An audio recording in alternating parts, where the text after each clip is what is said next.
Okay, please excuse how tired I look. I'm just looking at the camera. I look real tired. But this is going to be a review for Daredevil Born Again episodes 1, 2, and 3. I did record a review last week for episodes 1 and 2, went to edit it, and the audio was terrible, and I used the wrong mic without realizing it. And I was trying to edit it, and I was like, this is just unusable. I have to pump the volume up super loud just so you can make out anything I'm saying, and then it's so echoey and sounds bad. I'll just hold off and just do a review for all 3 episodes next week. But hopefully, from this week onwards, I'll be doing weekly reviews for the show because, I mean, it's a Daredevil show. It's a big fucking deal. Like, Daredevil Born Again, we've been waiting for it for so long and it's finally here. The original Daredevil Netflix show is one of my favorite shows of all time. I think season 3 of that show is perfect. I think that there's not a single flaw with that season. There's very little flaws with seasons 1 and 2, but I think season 3 is like the perfect season of television. And just full disclosure, there will be spoilers for all 3 episodes in this video, so if you haven't seen any of those episodes, maybe don't watch this. There are some major things from the first 2 episodes to spoil. There's one thing from episode 3 that's pretty big that I'll probably touch on. I'm not super sure like how in-depth I'm going to go in this review, like if I'm going to be kind of majorly talking about in-depth plot points or anything like that, or just kind of saying what I like and what I don't like, because there's certain things I've actually really been a fan of, there's certain things I've not been a fan of. Also, just quick reminder to subscribe if you're not already. Marvel videos, super constant, Agents of S.H.I.E.L.D., Netflix Defender stuff, have a lot of Defenders era-like-esque rankings planned to come out over the next few weeks, so look out for them on the channel, and if you are subscribed, a like and share is always a huge help. But anyway, Daredevil Born Again. So, I will just say straight off the bat, I've been a little bit more lukewarm on this series than I think a lot of people are. I know a lot of people have been huge fans of episode 3, being like episode 3 is easily the best episode of all 3 of them. And last week there were definitely some people, some high profile people, who were like, oh, Daredevil Born Again isn't actually that great. There's a lot of issues with it. Some stuff is really cool, some stuff isn't, whereas a lot of other people just are absolutely loving it. I'm more of in the camp of, I think when it's good, it's really good, but there are a lot of just little issues with it that I'm not a fan of. And I mean, I think the thing is that this isn't the original Daredevil show. Like we know it's not that. We knew going into it wasn't the original Daredevil show, and the original Daredevil show is like such a high bar to reach that it would have been impossible for this show to reach it. But me personally, I think I hoped, or at least slightly expected, that the show would be closer to reaching that high bar than it actually ended up being. Whereas it's an alright show for me at the moment, but it's not really doing a whole lot that's making me go, holy shit, this is almost comparable to the original, or like this is maybe not as good as the original, but still really good. I don't even think I'd go as far as saying that. But like I said, there's a lot of stuff that I'm really liking about it. I think like some of my major issues are with the visuals and with the CGI. I mean, the CGI in episode 1, I mean, everybody's been, even people who have liked the show have been saying the CGI in episode 1 looks really dodgy and not great. So I mean, I don't really want to talk about that more than anybody else has.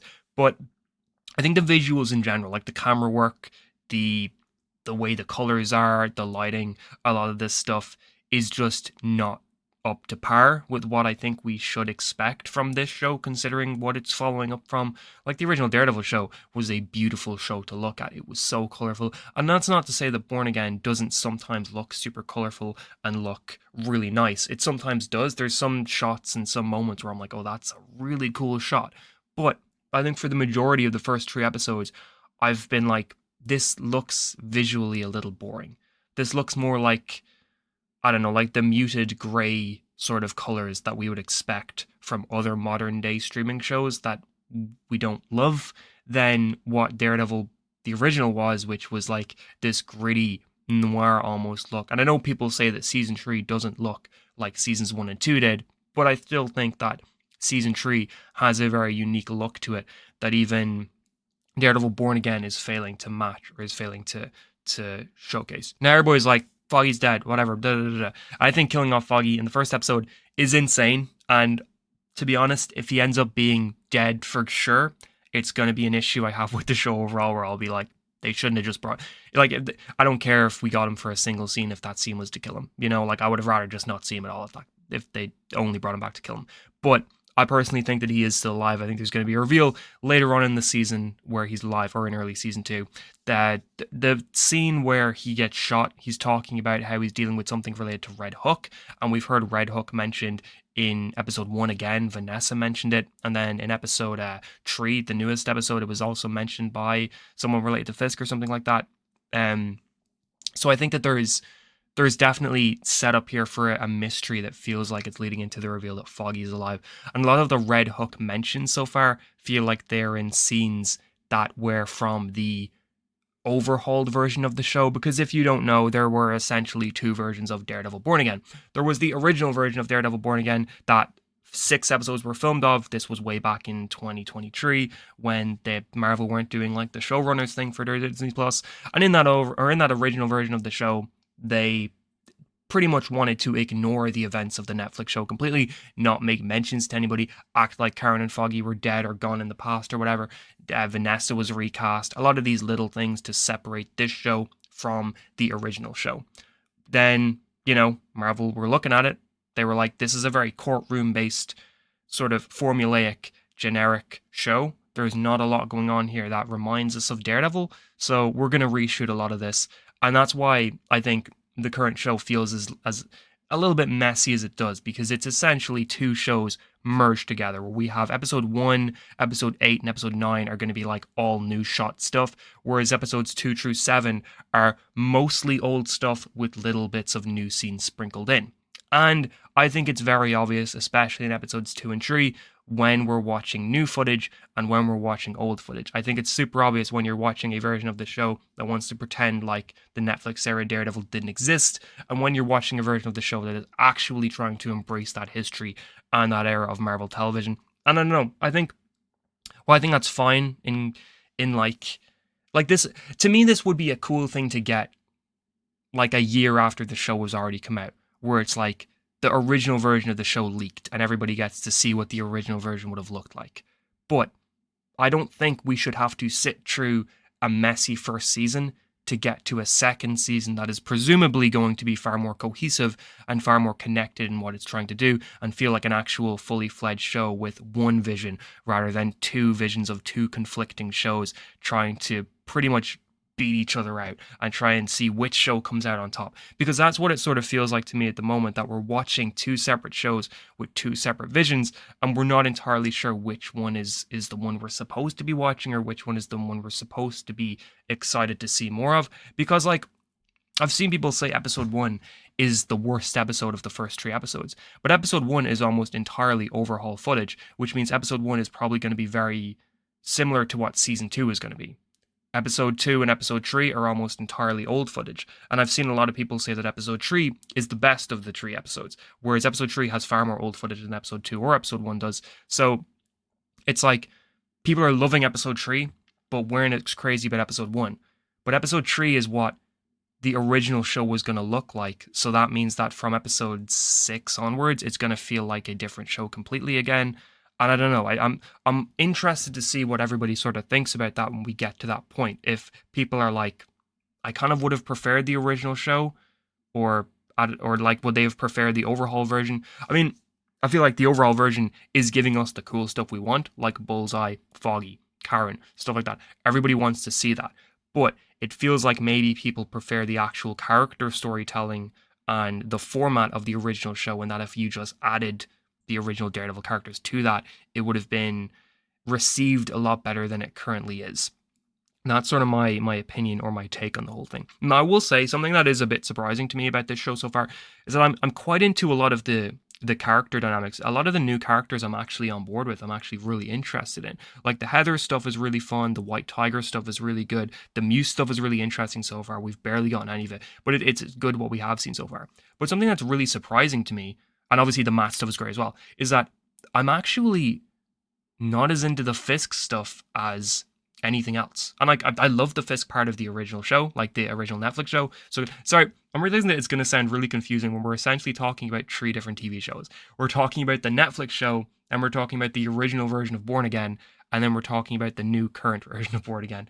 Sorry if people are getting confused when I'm talking about it like that. I'm hoping that I'm emphasizing every time which one I mean. But in terms of Fisk, I'm actually surprised how not as into him in this show so far that I am. Like, I don't know, it just, every time it cuts to him, or every time we're doing something with him or related to his staff or something like that, I'm just not into it. And maybe it's because I'm not American, so I know that there's a lot of like people being like, oh, this is super related to the current political landscape in America or whatever. It feels very real or familiar or whatever. And I don't get a lot of that. So maybe it's that. But I don't know. Every time it cuts to Fisk, it feels like we're in a different show almost. And it never felt like that in the original show. Like season 1 of the original show was very much split down the middle between Matt's story and Fisk's story. They were both happening concurrently, and they very rarely overlapped until like the very end of the season when they finally did. But even though they were two different stories that were operating concurrently, they felt like they were tonally part of the same show. It didn't really feel like we were watching two separate shows at any point of the original Netflix show. Here, though, to me, and I know that like there is parallels between what Matt is going through and what Fisk is going through. Both characters are trying to rise above their older selves and rise above their demons and be better people and be people who sort of operate in the light rather than the dark. That's what they're trying to do. That's what they're going for. And they're trying to make that sort of play out where it's like Matt is slowly receding back to Daredevil and Fisk is slowly receding back to Kingpin. And it's like, who's going to beat out their demons or whatever. I get that. But just because they're parallels doesn't mean they tonally work together. And I don't personally think that so far they tonally work together. I think every time we cut to Fisk in like the mayor's office or something like that, or anytime we cut to like new Wesley dealing with like the tracksuits and stuff like that, it feels like a different show to me than what Matt is dealing with in the courtroom or with White Tiger or something like that. I know that there are connections like the White Tiger stuff playing out at the end of episode 3 is directly connected to Fisk, but it still feels like there's sort of a tonal disconnect, and I'm hoping that they clear that up over the next few episodes. I am thinking that maybe this is just part of the pre-overall and the new overall sort of footage, because a lot of the Fisk scenes we saw in episode 3 especially featured Vanessa, and like I said, Vanessa was recast in the original version of the show, so any scenes we have with Vanessa now are from the new show, are like reshot scenes that are not part of the original version of Born Again, which means that anytime we see Fisk with Vanessa, it's got to be part of the new show. So maybe that's why that it's like we're still dealing with this new footage dealing and old footage that we're trying to wait for I don't know, for all of it to be new and all of it to work together in tandem. Now, I will say, certain new characters I'm not crazy about because it does feel like their purpose is there to replace the old characters.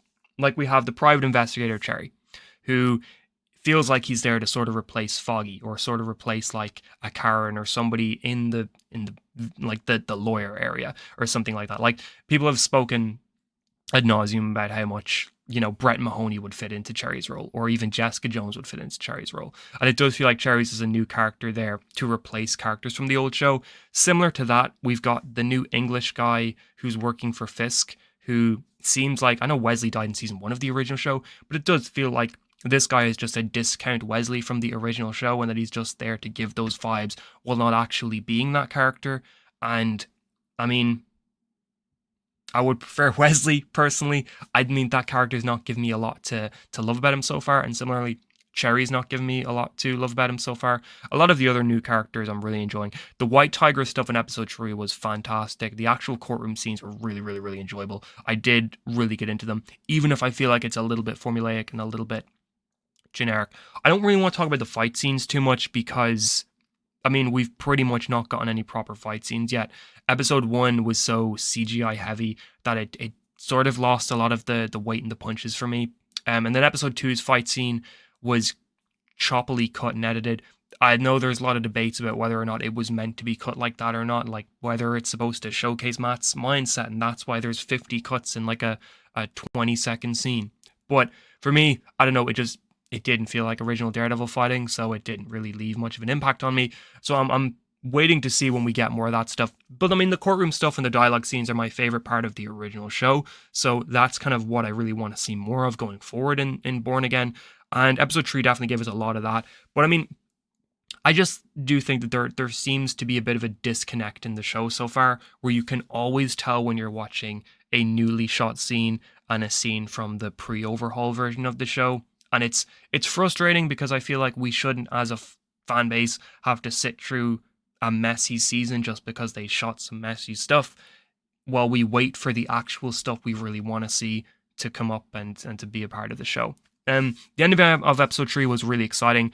The Punisher cops coming in, and we're going to see Frank come in and take them down. That's going to be really, really, really fascinating to see. I'm excited to see how the show handles that, because it's obviously going to be a very touchy subject and a very politically charged subject. So I'm excited to see what they do with it and where they go with a lot of that stuff and how far they go. It's like will they have the boldness in them to push this further and to do a lot of things that we maybe don't expect them to do is really, really fascinating to think about. But yeah, Daredevil Born Again, I'm enjoying it.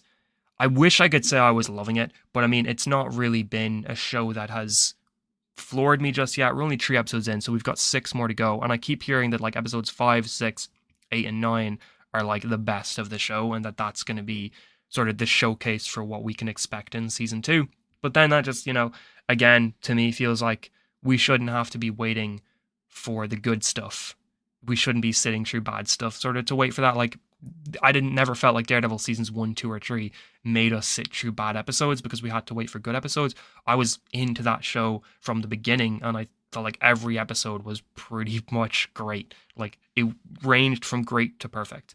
Another thing about Daredevil Born Again that is very different to the original show, and this isn't a bad thing, it's just an observation, is Daredevil Born Again's usage of actual music and actual songs and like needle drops and stuff like that. Like, there's been so many moments in the first 3 episodes where songs have just been playing in the scene, and it's just led to like this montage or something like that, or the scene is ended or the episode is ended with a song playing.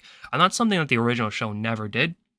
Like, a lot of TV shows use actual songs and stuff like that, obviously, but Daredevil was a show that never really used actual songs. If there was a song playing, it's generally because that was part of the room or the building that our characters were in. Like, you'd have a song playing, but it would be because Fisk would be playing a song in his penthouse or something like that, or they'd be in like Josie's bar and there'd be a song playing in the background. It was like always coming from the scene itself, coming from a radio or coming from a record player or something like that. It was never just a song playing. Like, Daredevil, the original show, the original Netflix show, was far more about actual using scores and soundtracks to relay emotion and feeling. And I feel like opposite to that, the Born Again show, it has a score, of course, but I feel like the score in Born Again is far more understated, far more subtle, rarely taking over the scene the way the score in the original show would. And instead, for music-focused moments, they're leaving it to needle drops and they're leaving it to songs playing, which, again, that's not a bad thing. It's just an interesting thing I noticed that really does also set this apart from the original show in a lot of ways, which some people prefer it, some people don't. I mean, I can go either way. I think a good needle drop in a show is always really good. Like, if it's a good song, I'm always on board with it. But I also love a good score as well. And the original Daredevil show's score was great. So we'll see where they go with that. But how are you feeling with Daredevil Born Again so far? Are you enjoying it? Is it what you wanted? Is it a little disappointing? Let me know all of that. And if you're not subscribed again, make sure to do so. If you are subscribed, a like and a share is always a huge help. Thank you so much for watching, and have an amazing day.